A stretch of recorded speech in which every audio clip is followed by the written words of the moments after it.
We're now about to get on with our historic Grand Prix Car Association Prix 66 Grand Prix cars. I'm going to step out and hand over to Andrew Marriott, who's going to join Alistair in the booth to take us through that.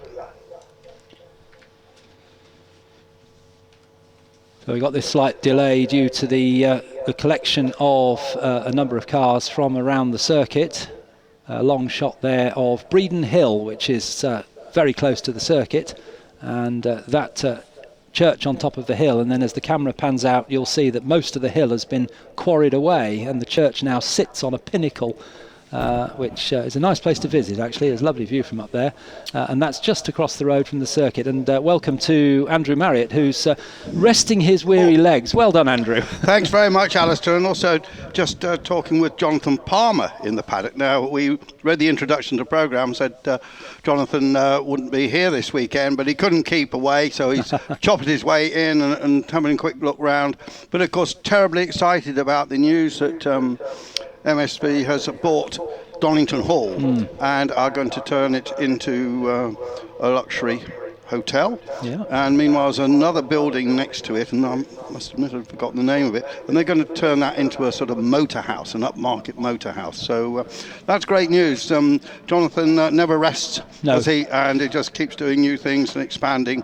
But I think, you know, since he's taken over from Donington Park, it's made a terrific stride. So you know, it is a circuit with so much history. Yeah. And talking of history, well, what's coming up? The historic Grand Prix Car Association Prix 66 race, which we saw an excellent event yesterday, and they get to do it all again. We'll just go through the grid for you, and as the cars are released onto track, and we see the first few cars just making their way behind the F-Pace, and it's Will Nuttall who's in pole position, alongside Will Nuttall in the Cooper, alongside John Fairley in his Brabham, and then in the second row Andrew Beaumont in his Lotus and Rudy Friedrichs in the Cooper.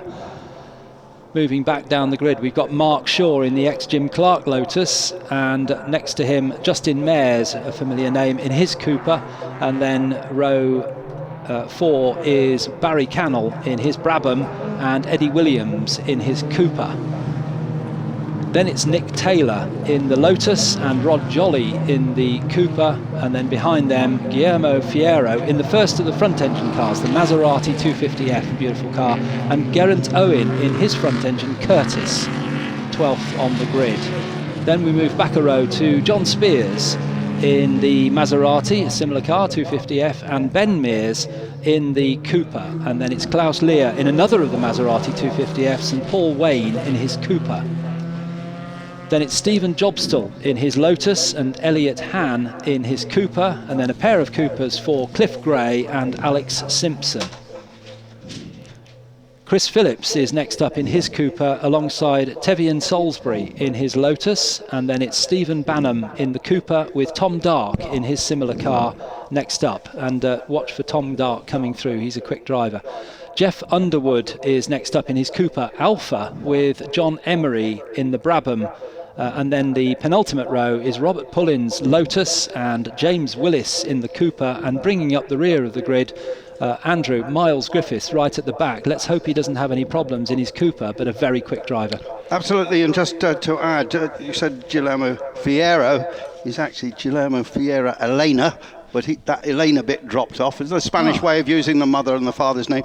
He had 2 victories last weekend at Monaco in the historic event. He won the sports car race in the Maserati 300S and had a great win in his 250F Maserati. Of course, we've got cars from basically very different eras in this race. The 250F will not be a winner here today. It's front engine car, but of course at Monaco it was only for front engine cars. Yes. And he's a Spanish industrialist that does a lot of work in South America, and he says he will never sell that car because you would never sell your mother, and he treats the car like his mother. Well, isn't that nice? There's a lot of history for that car, but one of the little snippets that I picked up was that it was the car that Moss drove as a replacement for his own 250F, which had a centre throttle, and he jumped in the car and forgot that it had the centre throttle and crashed the car in qualifying for the race.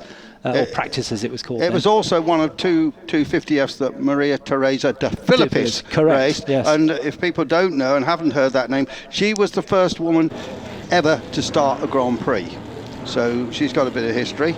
And they were just looking. I love the rivets on the 250F Mazdas there. But, Will Nuttall was pretty dominant yesterday. John Fairley was there in that very special Brabham, and from the Tasman series, basically. And Andrew Beaumont, he's very well versed in these cars. And they're away for 20 minutes, no pit stops, just a 20-minute race, and a very, very good start indeed from John Fairley in the Brabham BT 1119, and actually gets round the outside of Will Nuttall into Redgate for the first time in the Cooper T53, and as they head off through Hollywood, those two already starting to pull away, and particularly John Fairley, who's very quick indeed in that Brabham as they head down the hill. The rest of the cars, lovely view from the rear of the cars, just you get the real feel for how beautifully designed they are as they come down into the old hairpin for the first time, and we see, I think there as they shot through the screen, that John Fairley is still leading, but Will Nuttall looks to be a lot closer. Well, Will Nuttall's going to push really hard, isn't he? And there he is, John Fairley, tall man, sticks well out of that car, doesn't he? Look at that. And in fact, he's lost the lead. He has indeed, Will yes. Nuttall ahead. Yeah. So Nuttall sneaked through. And I just saw a 250F completely sideways in the back of our picture there. Another, you see a very lime green car. That's the famous UDT Laystall colours. And listen out, there's another unusually green car, very grassy green car, which is the Lotus 24. That's the only car in this race with a V8 engine in it, Climax V8 engine. It sounds magnificent. They all sound great, don't they? They do. Particularly, I think that the Maserati is a lovely engine note in those, the 6-cylinder engines, but the leaders coming over the line to complete the first lap, and it's Will Nuttall who leads from John Fairley, from Mark Shaw in the ex-Jim Clark car. Took his first 3 Formula 1 wins in that car. In South Africa, yeah. In South Africa. Yeah. Well, they weren't championship races, but they were his first wins in a Formula 1 car. And that's the car you see in the background there. But we're following John Fairley, who's in the lead, in second place. And there's the leader, Will Nuttall, who you said was dominant yesterday. He's looking the same today, isn't he? Yes, I think he's pretty used to this Cooper. We've also seen him in the past in Cooper Bristols and so on. But this Cooper...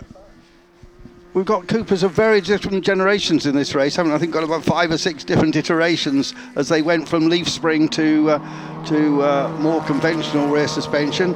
And I think that car, we've got a car that certainly Bruce McLaren drove, and you saw just as we went through the years, the cars just got narrower and sleeker, didn't they? Yes, they did. I mean, it's lovely to see the front engine cars. There's a front engine car followed by a rear engine car, and the transition from front to rear engine happened in the late 50s, early 60s, but particularly 1957 was the launch of the T43 Cooper, the earlier version of the T53 that's leading the race. And good overtaking move there by the UDT Laystall car. And then we did see that Lotus 24, that very grassy green car, right in the middle of that mix. But we're looking at the Cooper, number 51, Rod Jolly, who's been racing that car for the best part of 20 years or so, I suppose, in the panel beating business. I hope he doesn't have to do any after the end of this race. Well, somebody's into the pit lane. Yes. We'll see if we can pick up who that might be. Follow this, the two Maseratis together. Great sight there. That's wonderful. And in the lead, it's a 51 car which has come in. So that's Rod Jolly. Rod Jolly, yes. Oh, or is it Tim Ross in this race? No, it is Rod Jolly in this race, yes. And there's the two Maserati 250Fs. Now, Sterling Moss made his name, did he not, Andrew, in a Maserati 250F. I think he was advised by, was it Alfred Neubauer, the Mercedes team manager, to go and get himself a 250F and show what he could do in Grand Prix racing. Exactly right, yes. And from that he got the drive in the Mercedes it's team. Guillermo in the lead car. It's a slightly different hue of red, isn't it? Yes. And as I said, victory in this car at Monaco just last weekend. Just taking a little look in the mirrors. Pressure coming from the rival Maserati 250F, isn't there, from the 34 cars? Some That's right. overtaking going on down here. as the number 3 car of Barry Cannell slides through now. I thought Barry might be a bit higher. At Silverstone a few weeks ago, he won the first of the GPDA races of the season, did Barry Cannell, in this particular Brabham. So he's moving up the field, currently in 7th place in the BT11A, with the big Climax engine, 2.7 litre FPF Climax engine in the back. There's the Lotus 18, and of course we have got in this event the car which Stirling Moss won in, Lotus 18, but won at Monaco. Yeah. That we'll probably pick that car up later, but entered by Rob Walker, wasn't it? It was indeed, yeah. Part of the Walker Distiller family. And that car just is being run by Classic Team Lotus, and being driven by Typhion Salisbury, who's pretty new to racing, I believe. But what a car to start your career in. And there's the leader, number 10, Will Nuttall, who continues on his way. The gap at the line was just about 5.4 this is what seconds. I love about Grand Prix cars of this period. You can see the drive shafts going round in that shot. Yes. Yeah, Well, you see a little bit of correction there. He's on the limit as well, isn't he? Yeah, it's very just balancing the car on the throttle as he came down the hill through the Craner curves, and now up the hill through Schwantz, and still the car's moving around, and now he'll put it into the right-hander at McLean's, probably just clipped the curb, just clipped it with the front wheel, lovely, and then just clips the exit curb as well. Yeah, now he's pulled out a 5.4 second lead over John Fairley now in the Brabham, so Cooper beating Brabham. Jack Brabham, of course, moving from Cooper after his 2 World Championships. And I think the car he won the World Championship in is in this race. Yes. And then, of course, moving with his own eponymous team. Where he joined up with Ron Toranak, and hence the Brabhams having the BT moniker, Brabham and Toranak. Yeah, Ron died only recently. An uncompromising character, you might call him. That's said with experience, Andrew. Yes, Fredericks there, and having a good battle with Barry Cannell. I think Barry might be going through. Just let's watch this as the red car pulls out of the slipstream as he crosses the start-finish line, but now has to tuck in, and then dives for the inside, but there isn't enough room, so he just drops back. He's got, another 13 minutes this race left, but he's got a quicker exit, I think, and maybe we're going to switch down the inside again. They're going to race down the Craner curves into the old hairpin. It's difficult to overtake there. A good battle going on for this 5th place. Cooper versus Brabham, and in fact Brabham himself, as you've just said, raced with Cooper before he started his own team, so we're seeing a car built by Jack Brabham chasing a car which Jack Brabham drove in the shape of the Cooper, and as they go into McLean's now, the number 3 of Barry Cannell, the red car, is looking for the inside. Yeah, there they come. No. So Fredericks defending well, isn't he?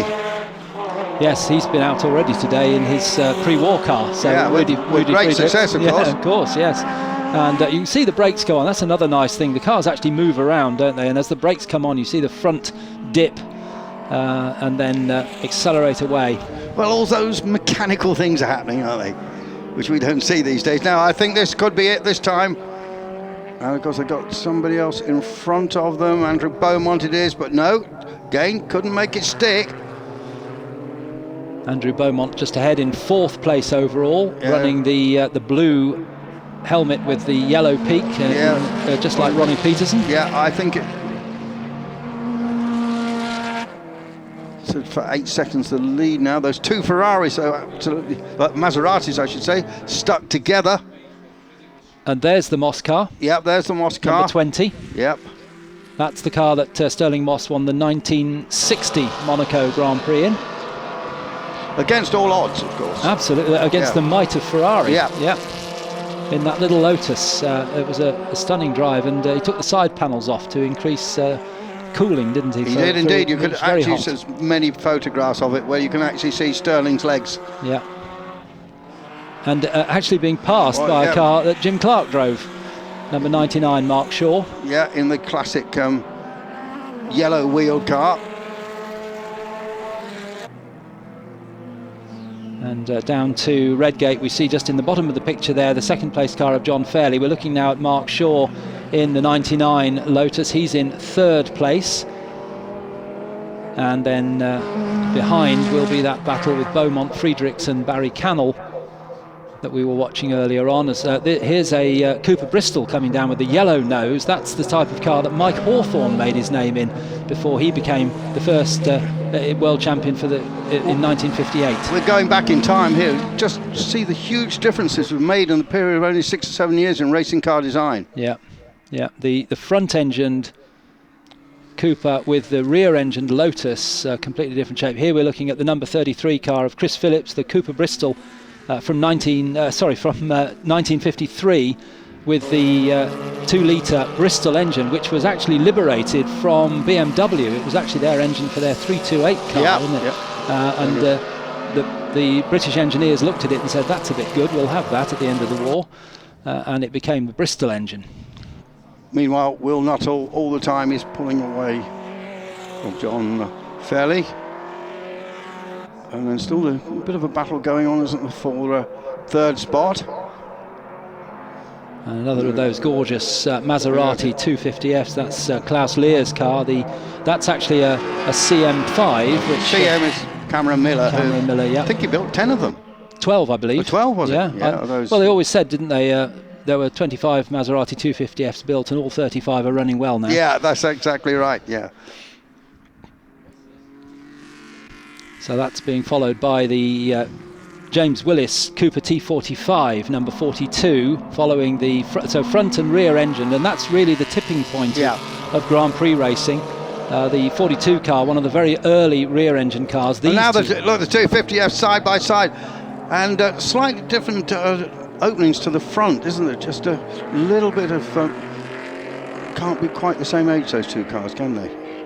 Just the switch inside, it didn't work.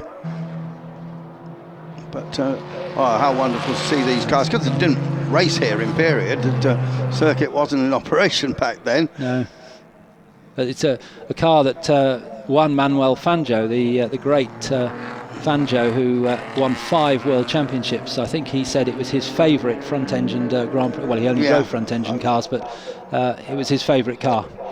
I was driven across Buenos Aires by him once. I'll never forget it. Wow. At the Temporada series in '68. I got actually driven. I mean, we were going to some function, but I was actually driven from the Autodrome. There's not too many people can say that. No, and also he once flagged me away in a rally in Paraguay. And he wasn't supposed to. He was there as a guest of Marlborough, I think, and the president of Paraguay was meant to flag away the Trans-Chaco rally. The president, Alfred Stroessner, who was the president of Paraguay for about 40 years, couldn't make it, and so Fangio flagged us away. A special moment. Brilliant. Was that with Andy Dawson? Didn't win the rally, finished up in a mud hole. We were leading at the time. What car were you in? In a Hillman Avenger. Well, that's it's a long story. It's a story, yes. It's in the book. The book that's going out, it's in the book. Yeah. Available at all good bookstores. Not yet. No. October, I think, or maybe September. So anyway, forget all that. Will Nuttall is in the lead and pulling away from Fairley. Mark Shaw is still in third place. Cannell is past Beaumont, by the way, now, look. And Fredericks is in 6th place. As we see this marvellous selection of Grand Prix machinery from the 50s and 60s. That's another of the Cooper T53s leading this group. We're now back to the leader, another Cooper T53, that of Will Nuttall, who's really stamped his authority on this race now, 13-second lead. I think they called that one the low line, didn't they? There's that ex-Sterling Moss car again. So won by Chris Dinage and the team at Classic Team Lotus, still based up in Hethel, of course, and owned by Clive Chapman, Colin's father. Colin is one of the most inspirational British engineers of all time. And there we've got 3 cars. 3 cars into Redgate. Yes. Great. And it's that's Andrew Beaumont, and he's being challenged, isn't he, by Rudy Friedrichs. Yeah, we saw the 43 car there, Eddie Williams, who I don't think we've given a name check to so far in this coverage, but Eddie going well. And there's that That 49 Andrew Beaumont car must have been driven by Innes Island, I think, in period. I would guess, yeah. UDT Laystall green, yeah, with the tartan nose.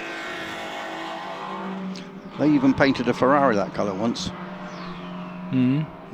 Shark-nosed Ferrari came to Silverstone, and for some reason they'd hired a. I don't know what, I've forgotten the story, but it looked very peculiar in that colour. I have to tell you, it only raced like that once.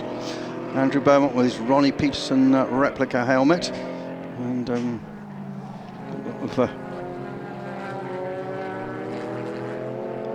as you see, quick corrections on the wheel.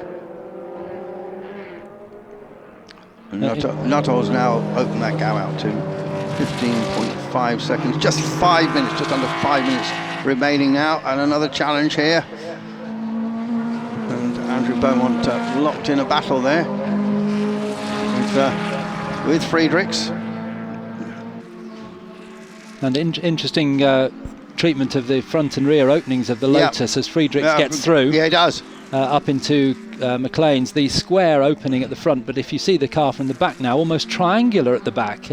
Very well, it's sort of iconic shape, wasn't it?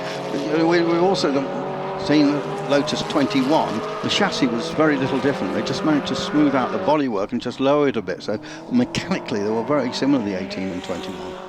Now Andrew Beaumont chasing and looking for a way through. Can he brake late enough? I think Rudy Friedrichs might have this. Yes, he turns in. So not enough room there. Andrew, are you? Yeah, I've got to trot down and try and interview these people. So trot down and add a little bit of more mileage to the new Sparco boots I've been wearing for the first time this weekend. So we'll be down there, and I think Joe Bradley is going to just dive in and take it to the end with you. Thanks very much to Andrew Marriott, who will now be, you'll see him on screen shortly, doing the interviews with the drivers at the end of this race. But some great stories from Andrew, as always.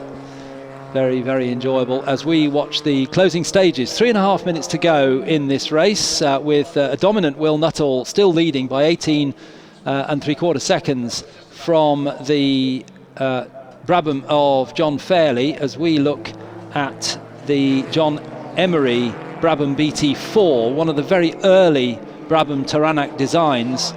The BT4 that looks quite very pretty in that light blue with the gold stripe. More traditional for Brabhams to be dark green with the gold stripe, their racing colours, but this one in the blue, as scything through on the inside, lapping that car is Eddie Williams, who we've just talked about briefly, the Cooper T43. The car that actually took the first rear-engined Formula One car post-war win, the Cooper T43, 1957, Jack Brabham at Monaco, and that was the tipping point, as I mentioned earlier, between the front-engine cars and the rear-engine. But the rear-engine didn't disappear from the scene until 1960, when Ferrari finally decided, Enzo Ferrari himself finally decided that he had to go rear-engined. But up until then, they were still running front-engine cars. But we're looking at the very early Brabham, and Joe Bradley's back with me now. That is so pretty, isn't it? It's beautiful. All of these cars, really.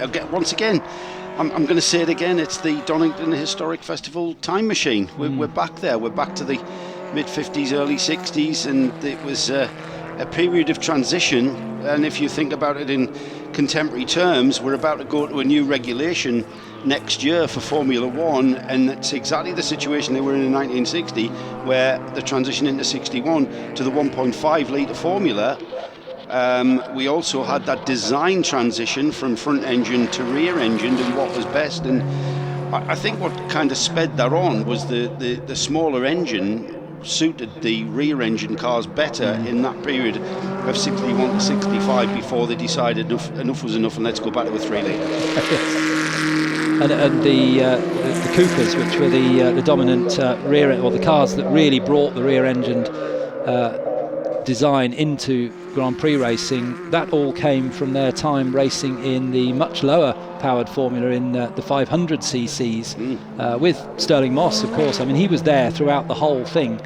Stirling Moss was really a great all-round driver who never won the World Championship, but that came close, came second 3 times, but he really that Cooper built his reputation on those rear-engined 500cc cars, but then that transitioned into Grand Prix racing.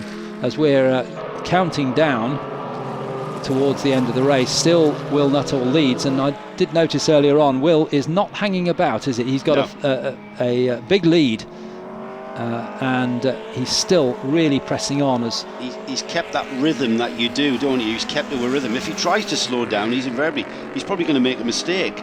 So he's kept that very comfortable rhythm, and it just so happens to be a very, very quick pace. But it really is a beautiful example that we see at the head of the field. But pretty much the whole field, I think, Alistair, when you look down, pretty much the whole field of this historic Grand Prix Cars Association field, the examples that we're seeing. I mean, the Sterling Moss, the winner from Monaco 61, just on screen then, absolutely. You know, that kind of iconic pictures, the iconic photographs of Sterling Moss at Monaco in 61 with the side panels removed for ventilation. It's obviously running side panels here this weekend because it's not as warm as it was in Monaco in the 61 Grand Prix. He's the leader though. And he's about to cross the line and get the checkered flag, and it's Will Nuttall. There's the checkered flag. Wave to Will. He just acknowledges that from the cockpit of the car, and that's a dominant win. Somewhere around about 20 plus seconds win for Will Nuttall.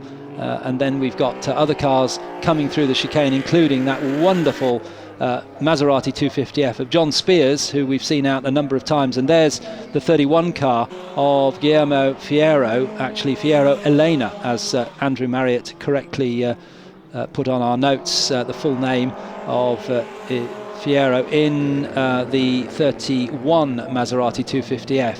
In second place, we've had John Fairley take the flag. Barry Cannell in third place across the line, just 3 seconds back. So Barry Cannell never really lost touch with John Fairley. And then it was Rudy Friedrichs, Andrew Beaumont and Mark Shaw. And we watched them for a number of laps during the race as they were having their little battle for the bottom end there, really, of the top six. Then it was Justin Mayers and Eddie Williams, and then the first of the front-engined cars is in fact the 31 Maserati 250F of Guillermo Fierro Elena, the car that Sterling Moss himself drove just for a qualifying session because his own Maserati was delayed in transit coming across Europe, so he hopped into that car and unfortunately damaged it because the throttle was in the middle rather than on the right in that particular car. But as Andrew also pointed out, that car was also driven, that very car, by Maria Teresa De Filippis, who was the first lady driver in Grand Prix racing. I'm not surprised he crashed. You know, his muscle memory was the throttle was where it was, so no surprise there. And we'll give you now the rundown of the results. And here we are. Will Nuttall in the Cooper T53 took the win. 16 laps completed for Will. Dominant again, as we saw yesterday. 23-second win over John Fairley in the Brabham BT 1119. Then it was Barry Cannell in the Brabham BT 11A and Rudy Friedrichs in the Cooper T53. Fifth place goes to Andrew Beaumont in the Lotus 18. Sixth place to Mark Shaw in the ex-Jim Clark Lotus 21, and seventh place to Justin Mayers in the Cooper T53. Then it was Eddie Williams in the Cooper T43, Guillermo Fierro Elena in ninth place in the first of the front-engine cars. That's the Maserati 250F. Followed home very closely after a race-long battle by John Spears in his Maserati 250F. In 11th place